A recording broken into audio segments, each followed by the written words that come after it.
Salut à tous, bienvenue sur Kembo TV. Aujourd'hui, on met les pieds dans le plat. Direction les Grands Lacs africains, où un simple appel à la paix est en train de secouer tout un système. Pourquoi le message de Carlos Boulos, émissaire de Trump, est-il une mauvaise nouvelle pour le président rwandais Paul Kagame? Parce que, tenez-vous bien, la paix, ça le dérange. Et oui, Kagame tire profit du chaos qui ravage l'est du Congo.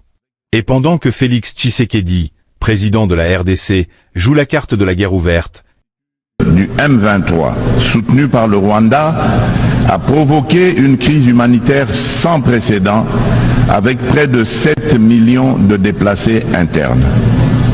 Cette agression constitue une violation majeure de notre souveraineté nationale. Nous appelons la communauté internationale... Kagame, lui, tire les ficelles dans l'ombre. On va tout décortiquer, le jeu double du Rwanda, le silence hypocrite de la communauté internationale, et ce que cache vraiment cette soi-disant diplomatie. Installez-vous, ça commence maintenant. Pour comprendre, faut revenir au décor. La région des Grands Lacs, c'est une poudrière historique, RDC, Rwanda, Ouganda, Burundi. Au cœur de la tourmente, l'est de la RDC, une région truffée de ressources, or, coltan, cobalt, des milliards sous terre. Et depuis 20 ans, un nom revient, Paul Kagame. Le président rwandais, célébré à l'international, mais très loin d'être un saint. Il est accusé, preuve à l'appui, de soutenir le M23, un groupe rebelle qui répand la terreur dans le Kivu. Leur dernier coup? La prise de Goma, en janvier 2025. Et derrière eux, l'armée rwandaise, la RDF. Et pendant ce temps, Kagame nie tout en bloc. Il dit vouloir juste se protéger du FDLR, une vieille excuse. Mais alors, pourquoi sabote-t-il chaque tentative de paix? Entrons dans le vif. Carlos Boulos arrive avec un message clair, arrêtez le massacre. Soutenu par Trump, qui s'est exprimé publiquement en janvier 2025, appelant à une résolution urgente de la crise. L'initiative semble sincère. Mais pour Kagame, c'est une menace. Pourquoi? Parce que le chaos lui profite. C'est ce qui justifie sa présence en RDC, c'est ce qui nourrit son pouvoir, et surtout, c'est ce qui alimente le pillage massif des minerais. Une paix réelle, avec un cessez-le-feu surveillé et un retrait militaire? Ce serait la fin de la récréation. Il faudrait lâcher le M23, accepter des contrôles, et sortir du Congo. Et ça, Kagame n'en veut pas. Preuve, en décembre 2024, il snobe les pourparlers d'Angola, alors que le monde entier pousse pour un accord.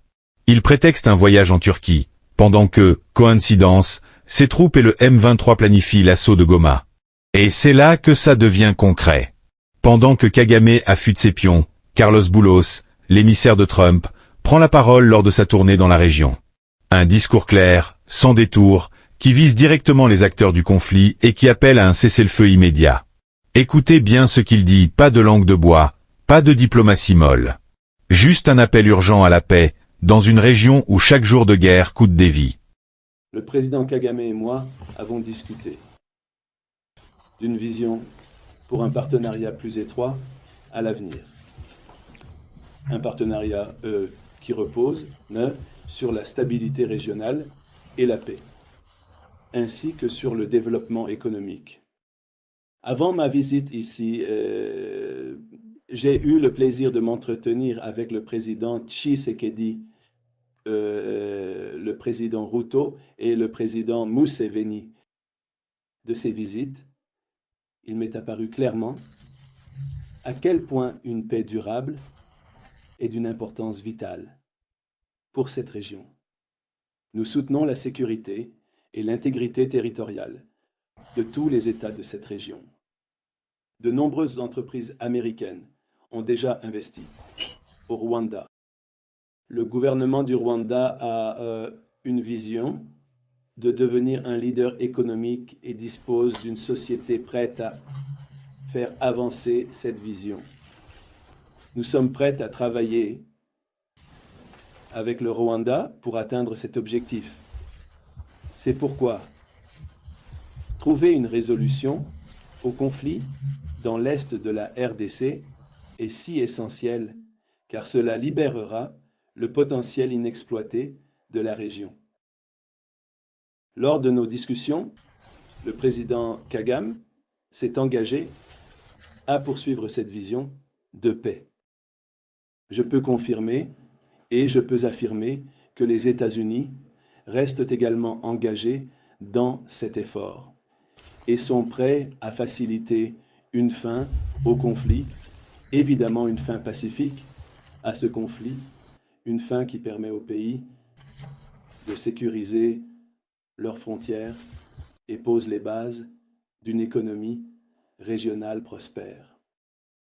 Cette relation a un grand potentiel et nous apprécions l'opportunité de discuter de la voie à suivre avec nos homologues ici à Kigali.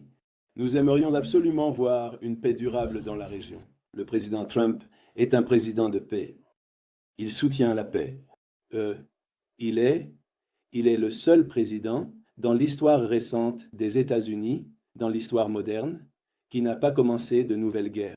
Il est celui qui, lors de son premier mandat, a mis fin à de nombreuses guerres. Il a retiré nos troupes de tant d'endroits, des zones de conflit dans le monde. C'est un homme de paix. Nous avons vu que, immédiatement après son élection, pendant la période de transition, il s'est engagé dans ces discussions de paix, que ce soit au Moyen-Orient ou en Europe de l'Est, entre la Russie et l'Ukraine. Nous avons vu que, comme par magie, en quelques semaines après son élection, un cessez-le-feu a été atteint entre Israël et le Liban. Et quelques semaines après, un cessez-le-feu a été atteint à Gaza et un grand nombre d'otages ont été libérés. Et nous voyons ce qui se passe en ce moment en ce qui concerne le conflit russo-ukrainien que nous espérons voir résolu très rapidement. Et c'est pour cette raison que je suis ici cette semaine, depuis la semaine dernière en fait, avec mes collègues. C'est la raison pour laquelle nous sommes ici, parce que le président Trump est un président qui veut voir la paix réalisée. Il veut que ces conflits se terminent, il veut qu'ils se terminent rapidement. Il croit fermement que les gens ont souffert énormément, et c'est assez, il est temps. Ce conflit particulier, en question, dure depuis près de 3 décennies. Il est temps de voir une fin pacifique à cela. Les habitants de cette région, des Grands Lacs, de la RDC, du Rwanda, des Grands Lacs en général, méritent mieux. Nous avons vu la perte de centaines de milliers de vies, des millions de déplacés, et les gens ont souffert trop longtemps. Il est temps d'y mettre fin. Passons aux preuves. En juillet 2024, l'ONU publie un rapport explosif. Entre 3 000 et 4 000 soldats rwandais seraient présents en RDC. Le M23, contrôlé de fait par Kigali. Et quand Goma tombe en janvier 2025, qui est là pour ouvrir la voie? La RDF. Tshisekedi n'a plus de filtre. Il traite Kagame de dictateur manipulateur, le compare même à Hitler. Il accuse ouvertement le Rwanda d'agression, mais le monde reste frileux. Avec des pantins. Les pantins ne vont jamais parler de leurs problèmes. Les pantins, quand ils sont en face de vous, ils vont répéter le message de leur maître. Alors tant qu'à faire, je préfère parler avec leur maître. Et quand vous avez vu, nous avons parlé avec leur maître. Nous sommes arrivés au 15 décembre. Qu'est-ce qui s'est passé? Il a fui. Dialogue, oui, je veux un dialogue, mais dialogue pour qu'on foute la paix définitivement à mon pays. Qu'on nous laisse évoluer tranquillement vers notre développement. Je ne veux pas de dialogue pour qu'on se retrouve encore avec des brassages et des mixages qui dans quelques années vont donner encore lieu à des guerres. Et ce double jeu, Kagame le maîtrise depuis longtemps. Rappel, en 1994, au moment où un accord de paix semblait possible avec Habyarimana, son avion est abattu. Le génocide commence. Qui en sort victorieux? Kagame. Et depuis, chaque 7 avril, il se place en héros, tout en brandissant le génocide comme un bouclier politique. Un modèle qui semble se répéter 30 ans plus tard. Alors, on en est où? Un message de paix porté par Boulos et Trump qui pourrait changer la donne, mais qui dérange ceux qui profitent du chaos. Kagame refuse de jouer le jeu, continue d'alimenter le feu via ses proxys du M23, et cache ses intentions derrière un masque de diplomate. Et attention, ne soyons pas dupes non plus. Oui, les États-Unis parlent de paix. Mais ce ne sont pas des anges. Ils ont eux aussi des intérêts stratégiques, sécuriser les minerais rares, contrebalancer la Chine dans la région, ou asseoir leur influence politique dans les Grands Lacs. Ce message de paix, aussi bienvenu soit-il, doit être pris avec prudence. C'est pour ça qu'il est temps que le gouvernement congolais anticipe. Il doit se préparer à toutes les éventualités, renforcer ses alliances régionales, structurer sa diplomatie, et surtout ne pas dépendre d'un seul parrain international. Et la population? Elle doit rester mobilisée, alertée, dénoncée. La paix durable viendra peut-être de l'extérieur, mais elle ne tiendra que si l'intérieur tient debout. Maintenant, à vous la parole. Est-ce que la communauté internationale va enfin agir? Est-ce que le Congo est prêt à répondre à tous les scénarios, même les plus ambigus? Lâchez un commentaire. Et avant de vous quitter, un mot rapide de notre sponsor officiel. Kembo Holdings, basé en Afrique du Sud, est un cabinet de conseil de référence dans le domaine du bâtiment et des infrastructures. Nous accompagnons les secteurs privés, municipaux et étatiques avec nos services incluent routes et voiries, maîtrise des eaux pluviales, réseau d'eau potable, réseau d'assainissement, égouts, terrassement et plateformes, solutions complètes pour bâtiments, gestion de projets. Nous accompagnons vos projets de A à Z avec rigueur, savoir-faire et innovation. Pour plus d'informations sur nos services, consultez notre site web, lien disponible dans ce post. Je pense que vous avez aimé cette émission. N'oubliez pas d'activer la cloche, de nous laisser un like et de nous retrouver demain pour une nouvelle émission. À très bientôt sur Kembo TV, à revoir.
Vous voyez, quand vous parlez du Rwanda et de s'unir contre le Rwanda, vous pensez que c'est un pays qui est, vous savez, puis quand je me souviens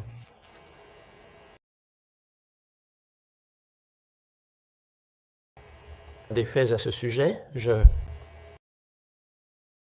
j'imagine juste que le monde est devenu fou.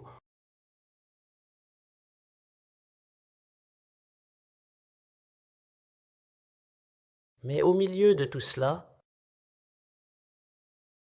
nous devons vivre. Nous devons vivre nos vies. Nous devons nous battre pour cela. Nous devons vivre comme nous le voulons. Et je dis à n'importe qui, en face d'aller au diable,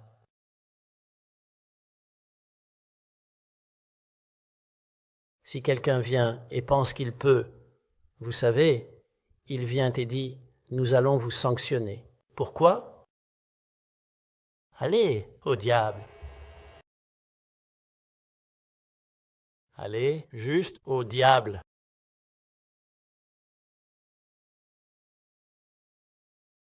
Vous avez vos propres problèmes à gérer. Allez et gérez vos propres problèmes. Laissez-moi les miens. C'est l'esprit que je pense que les Rwandais doivent avoir dans leur vie quotidienne. You see, when you're talking about Rwanda and ganging up together against Rwanda, you think it's some country that is... Then when I remember the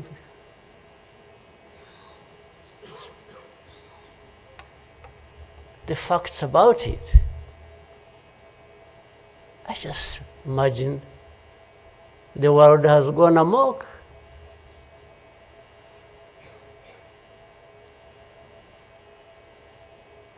But in the midst of all that,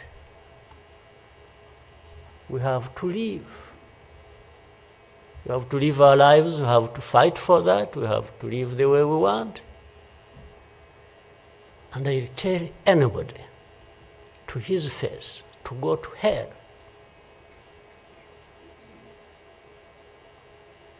If anyone comes around and thinks they can, they come and say, hey, we're going to sanction you.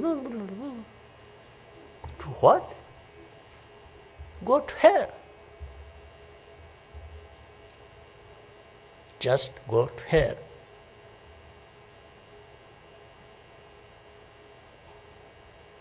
You have your own issues to deal with. Go and deal with your own issues. Leave me to mine. This is the spirit, I think, Rwandans must have in their daily lives.